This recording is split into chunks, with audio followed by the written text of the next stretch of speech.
Hello, guys. Welcome to another episode of the e-commerce lab by Ecomcy, the place of everything related to Amazon, FBA, private label, and e-commerce. My name is Vincenzo Toscano, founder and CEO of Ecomcy, and today we bring another special guest. His name is Jivko, and he's actually the co-founder of Ancestral Superfoods, which is actually a very nice company, and you're gonna know in this episode why. Like the journey that Jivko went through in terms of engineering this product from basically a lesson that he experienced throughout his life is actually very inspiring.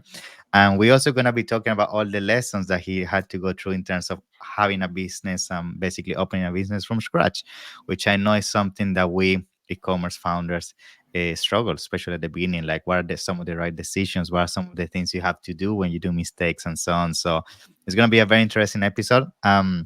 It's a pleasure to have you here, Jivko. So thank you very much for coming. How you doing, my friend?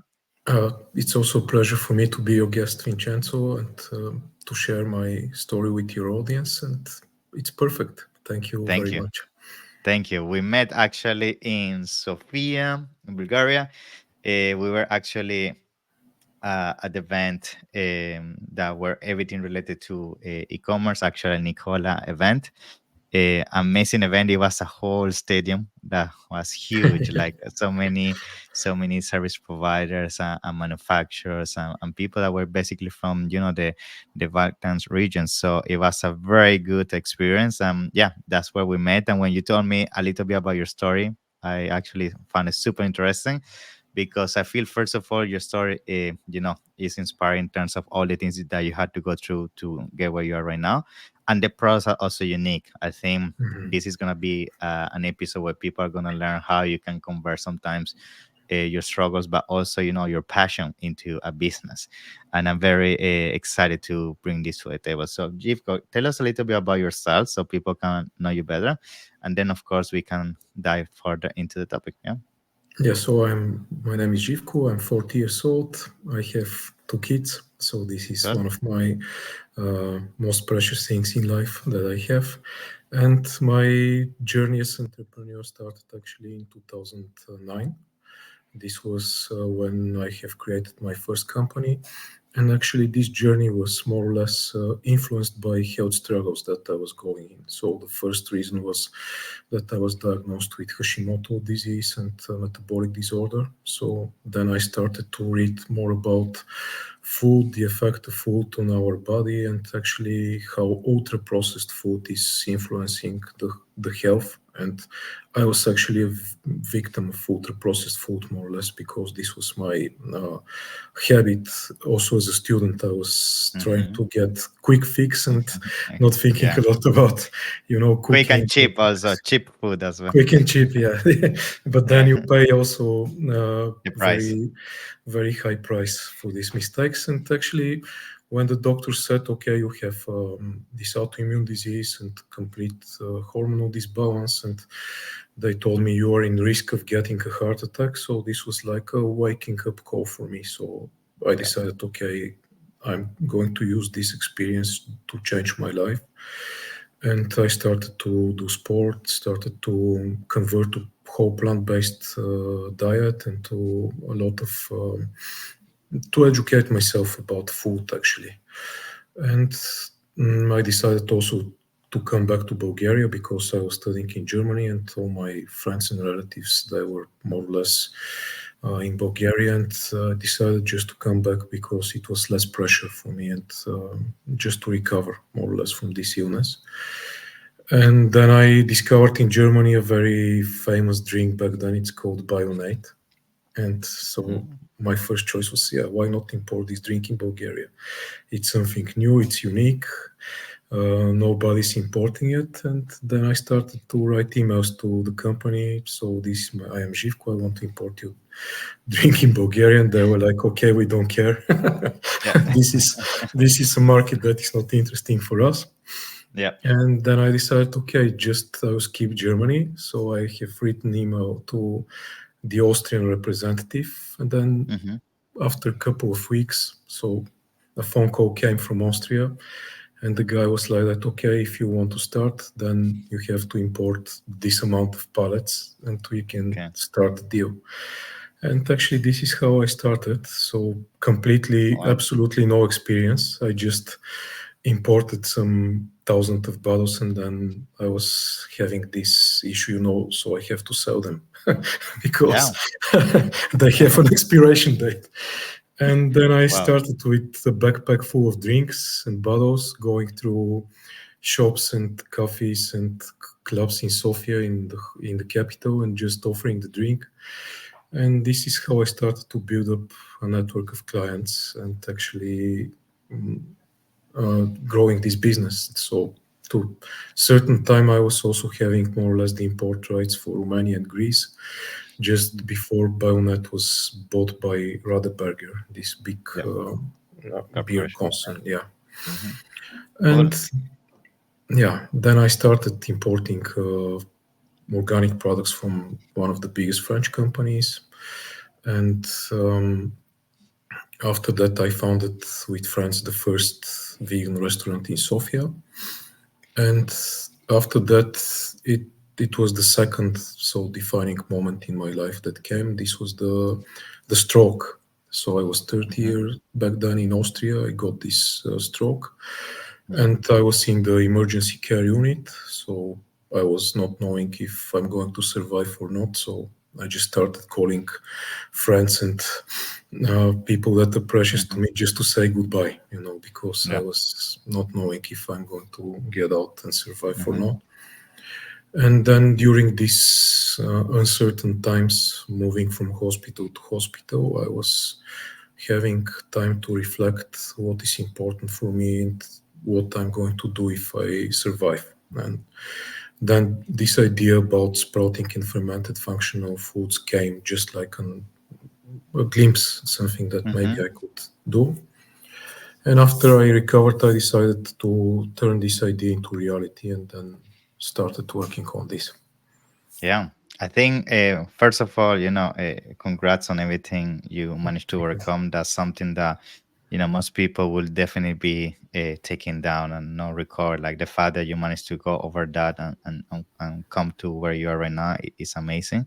And I think at the same time, it's a lesson for everybody, listening and watching the episode, because I feel it's all about how we take our losses and our struggles and then convert them into opportunities. And that's exactly Yeah. what you did, right? Like, you could easily just throw the towel and say, I'm sick, I don't have any more options here, and just don't focus on improving yourself.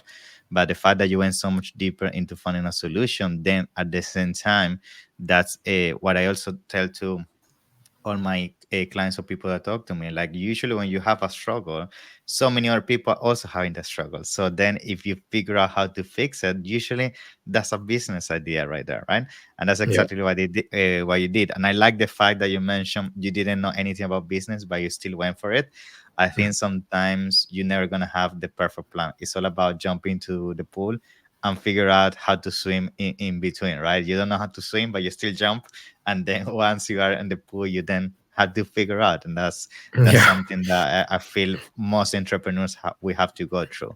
Now, let's go a little bit back, with the part of starting the business, right? Because I guess Mhm. once you discover this new opportunity, especially with the company now, Ancestral Superfoods, in terms of how you can use this kind of product to, provide to this specific niche that they want to get over processed food. How you even go started in terms of, figuring out where to manufacture these products, how to bring them to reality? Like, what were some of the obstacles you encountered at the beginning, and how you overcome them, so people can also learn from them? Yeah. So I was in the beginning, I was thinking a lot about how I can produce these products and Hmm. how I can find this solution actually about Hmm. producing sprouting and fermented functional foods in a safe way. Because Hmm. there with sprouts there are certain risks actually when you Yeah. sprout at home, for example, related with hygiene and stuff like that. Exactly. And then Hmm. I stumbled on a microbiologist. He's a doctor of sciences in Hungary who was working with. His actually whole background is working with cancer patients and Mm. making Hmm. this sprouted food just to give to cancer patients and to check what is the effect actually of the food regarding on Hmm. their health. And um, I had already more or less the idea about the brand Ancestral Superfoods because I wanted that this brand is more or less focused on European ingredients and some knowledge back from our ancestors in Europe. And because my background is not in business but in Nordic philology and history and Mm, mythology as well, I okay. decided to bring also these old cultures like old Germans, Celts, and Thracians to make Yeah. them part of the products. So more or less, these images on the packaging is related to them. And this is how I came to this scientist, and I presented him my idea. Also, what I'm thinking about the ingredients and the combinations for the products. And we made tests and we find out actually what is working best. And this is how we started with the first products of the company, first four products. Interesting. Interesting.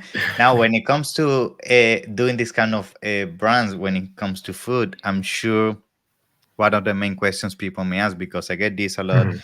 people that want to do supplements and things that have to do with food, or things that you have to ingest.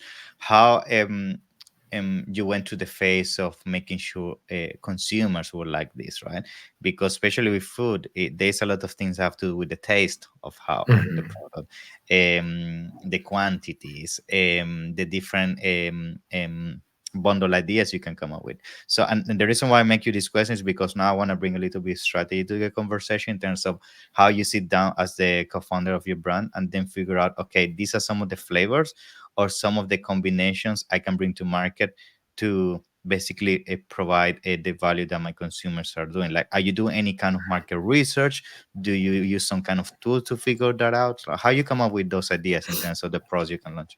Yeah, so first I browsed actually what is the biggest, in my perspective, problem that these products could influence in a good way. So Mm-hmm, I discovered a lot that people are more or less affected by leaky guts and microbiome, so problems in the microbiome. So mm-hmm, then I, of course, backtracked this, checking scientific papers about how fermented and sprouted foods are influencing the gut health. And this was actually the idea for me. Okay, we make these functional foods to benefit the gut health, and mm-hmm. then we make different combinations to specific needs. For example, we have a Okay. product for female health. Mm-hmm, Main driver for this product is gut health, but also the let's say from the ingredients inside, it has micronutrients which are beneficial for female health. And this is how we mm-hmm. created the first product for female health, then we have a product for male health, then we have a Interesting. product for mental clarity, because from sprouted brown rice you have natural occurring GABA amino acid, which is beneficial for the brain function. And Yeah. this is a product who is actually supporting gut health, metabolism also, and Mm-hmm. brain function as well. And then we have a product which is high in protein, but it's a more complex functional food. It's not pure Mm-hmm. protein powder. It has also this GABA inside. It has fibers and real fruits, not aromas and stuff like that. And this is Okay. how we started. And of course, then the question was, okay, how is the brand going to look Exactly. like? What is the Yeah. packaging? What is the Yeah. packaging size and the taste? And what we have done is actually making a test batch. And Okay. this test batch we started in the on the Bulgarian market, Yeah. and then we got feedback from the clients regarding the product design, the packaging, and the taste of the products. And all Okay. this feedback we implemented, and we changed the packaging. We changed So you some of went the. you went through different iterations of packaging flavors and all of Yes. that. So with this test batch, actually, our idea was to verify if this is the right direction Yeah. that we're going. Cool. So And I then guess we when you come to went the through, final packaging in pouches. yeah. And Go on. Sorry. And then I have an interesting question for you. yeah. And of course, then all the other stuff like for me, important was that we have a good team, and that Yeah. in this good team, everyone can have a role which he suits best and can help the business grow. So we are the co-founders of the company. We are actually the ones which are dedicated 24/7, more or less. And we have built also a team outside of the company, so from freelancers, Okay. but these freelancers are like part of our family, so they're with us since the beginning, and without them, we wouldn't be able to develop Ancestral Superfoods at all because, for Love example, it. Tsvetan, he's developing the whole brand as a design and Mm. everything, the whole visual Yeah, the part. color, the yeah, how it Yeah. looks and everything. And Tony is Great. responsible for our digital marketing. So personally, my background in digital marketing is zero. So That's also actually having, important. Important that you mentioned that because I feel a lot of people when they want to do a business and want to implement their idea, they think they have to do it by themselves. But I yeah, think based on the conversation we're having, it looks like having a team for you was key, right? yeah. You will say that without a team, you wouldn't be able to do it, right? Yeah, for me, it's always this kind of a driver. If I don't know something, if I don't have my experience so that I can say I can do it, I try to find the right persons that are professionals in this field and that they can do it. This is Yeah, actually what you should do in a business as well. yeah.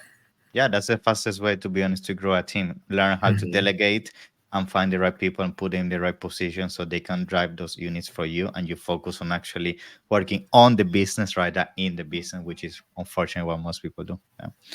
Yeah. Now, I bet when you went through this phase of figuring out the product, the packaging, flavors, and all that, you did a lot of costly mistakes, I'm sure. And you Yeah. did some things that, were, learning lessons for you. So, maybe it would be interesting if you can remind us one of them and how you pivoted from that, because I'm sure that mistake you did is something that maybe some of our listeners and the ones watching can avoid from making. So one of the mistakes that we have done and was quite costly for us was when we were switching to pouches from the original packaging. Hmm. We hadn't browsed enough to find enough options where we can produce these pouches, and we trusted. This was my mistake actually. Hmm. One specific producer who is actually using a flex print technology, which is actually quite good in big volumes. But in our specific case, it was too expensive for us, and also it was not optimal regarding the quality of the products, more or less. So we paid a lot for a lot of pouches, Hmm. which in the end, many of them we had to throw away. So this Wow. was like one mistake that you are, of course, paying dearly for it. And there Yeah. are a lot of stories like that. When you Yeah. don't have enough, let's say, good planning of the production, you're Yeah. many times overproducing or underproducing your products so that you cannot cover the demand actually, and this is I know. also a mistake. Yeah, actually, when it comes to production, I feel that's where people do a lot of mistakes, mainly because at the beginning they trust their own people, and I think that's something that, just as an advice to add my 2 cents here, it can easily be, to some extent, be avoided, like by using an inspection. Like you can use an inspection company to do this for you, figure out if the packaging is the correct one, the manufacturer capabilities, the procedure. Because yes, this mistake you're mentioning is something that I hear multiple times, and it's something that, if you use the right agent that can inspect this for you in beforehand, which I know is an extra expense, but what is better, to pay the extra expense or have a like 2-3 dozen units that then you cannot properly use, right? So Yeah, in it's any case, you're paying extra price yeah, for your exactly. mistake, or just you hire a professional who can do everything for you, just the whole structuring of the brand and certification of production and everything. Correct. This is. Now, something I want to bring to the table as well is that it seems like at the beginning you were focusing more on the retail side, but I know you also now focusing on e-commerce. So you're Mhm. going online, and it would be interesting to learn about how's that journey going so far. So tell us so far, when it comes to e-commerce, what are some of the strategies you've been implementing, and how Mhm. you see e-commerce in general, not only Amazon, being a part of the key elements to grow your brand forward. Yeah. So we started actually first with a Wix page in Bulgaria, which Hmm. was actually a big mistake because we were unable to customize it and also to adapt it to the Bulgarian language at all. So it Yeah. was actually practically not working at all for e-commerce as well. Hmm. Then when Tony joined the team, so we completely redesigned the whole web page and the whole Hmm. let's say online shop. So we moved to WooCommerce and WordPress, and we integrated a lot of plugins that were helping us automate the process. So Yeah. more or less, we started with these four products, but then we developed also other products in this whole journey with the e-commerce, which were actually more growing the customer basket, let's say like that. And we started with advertising on Facebook as a beginning. Then we integrated email marketing. And then COVID hit, and actually almost everything stopped. And during Pretty much. this COVID times, so then I dedicated myself to create a Facebook group, which I Mhm. built up like a community. So it has grown to almost 19,000 people, Yeah. and we started to use different kind of tools and strategies. So we started implementing Google Ads as well. Yeah. Now we are thinking about implementing also a chatbot who is going to help us with Mm. conversions on the web page.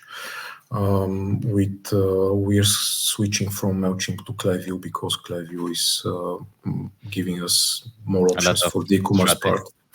Hmm. Yes, and we have also found that creating bundles according to problems that the customers are looking works very well for us as well. So That's we key. made it we made it bundles of products so, which were on a more or less a discounted price, so that people can directly buy what they search for, because the bundles are like detox and Hmm. good That's digestion and interesting. stuff like that. Actually, that's a great idea. I want to pivot a little bit on that because I had a couple of conversations with people in the space, and I think what people do as a mistake a lot of times is that they don't tailor the offer to a specific niche. Because in your case, of course, your product is tailored toward, as you mentioned, detox. People is only looking for detox products, or people is only looking for muscle mass or things like that. And if you don't tailor the bundle only to communicate that single idea and that's it, and you still focus on what most people do, that this is just a healthy product but it's very broad, then Mhm. you actually not communicating to the client that this is the product you must have, as in your case you did with the bundle. So that's a quick win that any brand can do, like just by changing the tonality and the keywords and the images. It's Yeah. exactly the same product, it's just how you communicate it, right? And then you target specific audience. Yeah. Yeah, and you have to find your specific keywords also, because, for example, when we targeted superfoods in Google Mhm. Ads, it wasn't working for us Super at all. broad. Super broad. It's Yeah. super broad, yeah, and so you have to know which problems your product is solving, and just target the search that people are doing for these kind of problems, so for solutions for these kind of problems.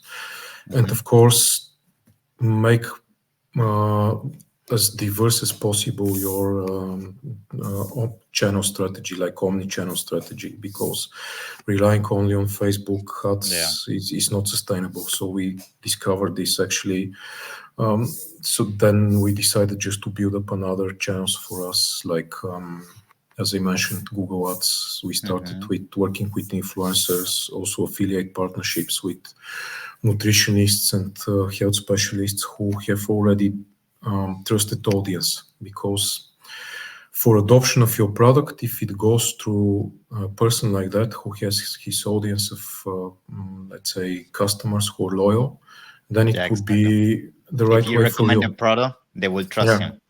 Hmm. Yeah, and then when they try the product and see that it's working, then you have low customers right away. So it's Yeah. not like fighting to find new customers doing some top of the funnel advertising, which is too expensive. Yeah.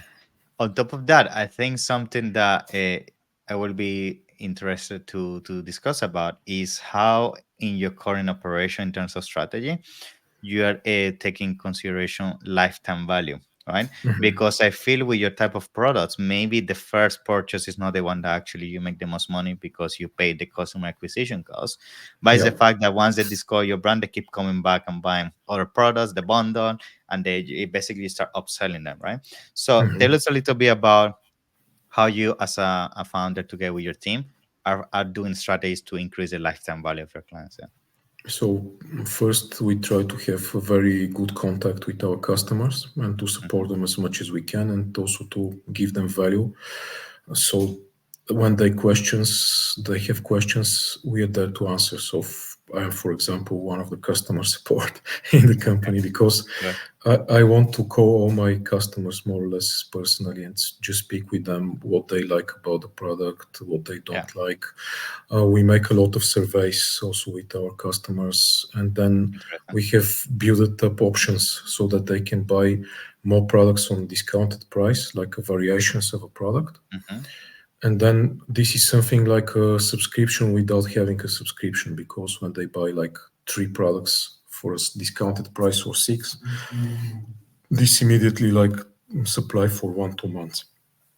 And Cool. we have a lot of customers that are using this option, also a lot of customers which are regular clients, and we are now building up a membership system for them, Hmm. also with perks and benefits that we're going to integrate.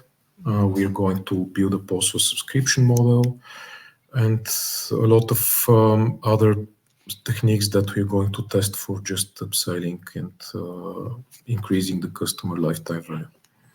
Interesting. And now, from the perspective of strategies that I know are very important for e-commerce brands, such as newsletter, tell us how important for you, for example, is important newsletter. Is that something you feel is giving you a lot of results in terms of conversion, or you feel most of the sales come from e-commerce? What is your experience with that?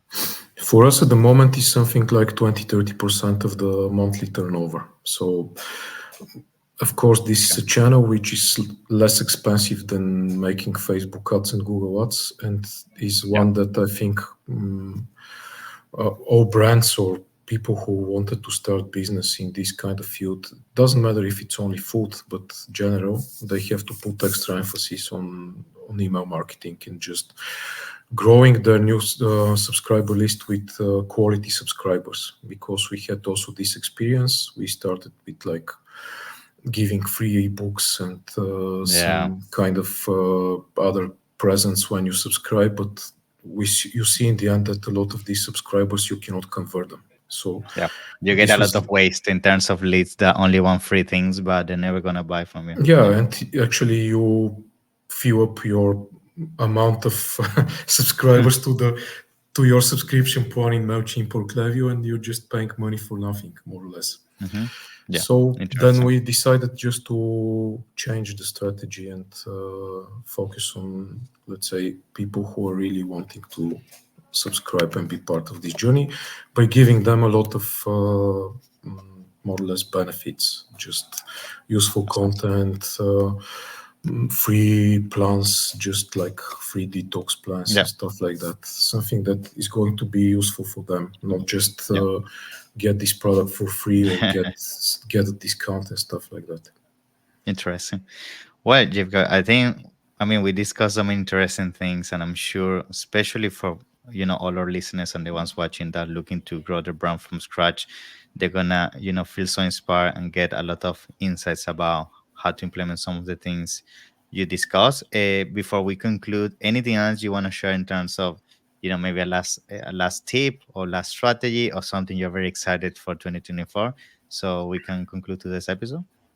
So I would give them the tips so that they look outside of the most regular ways to do e-commerce and just Mm, to not focus on overly how to say competitive markets, but to yeah. look for niches which where they can create blue oceans. So this Yeah. is very important because, let's say, for example, if Europe is too overcrowded and too competitive regarding these kind of products, why not look east, or why not look in Hmm. directions of Africa? So you Exactly. have to be flexible and just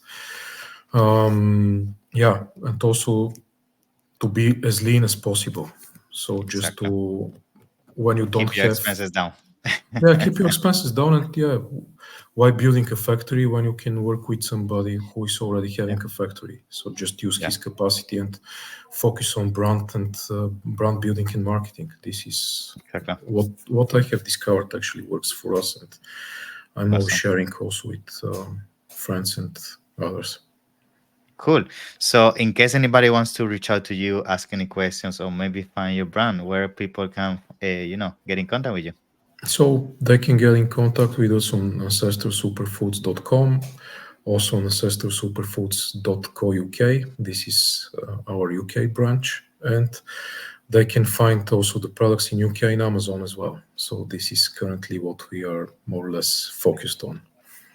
Awesome, Jivka. So, thank you so much. Been a pleasure, and I can't wait to wait a couple of years to see how big you grow this brand because I'm sure this is just the beginning. And yeah, Thank I'm you, super Vincenzo. excited. So, I appreciate all your knowledge. Yeah, let's keep in Yeah, touch. Thank thank you you. very much, and also I wish all the best for the audience as well. Thank you. Have a nice one. Bye bye. Yeah, bye bye.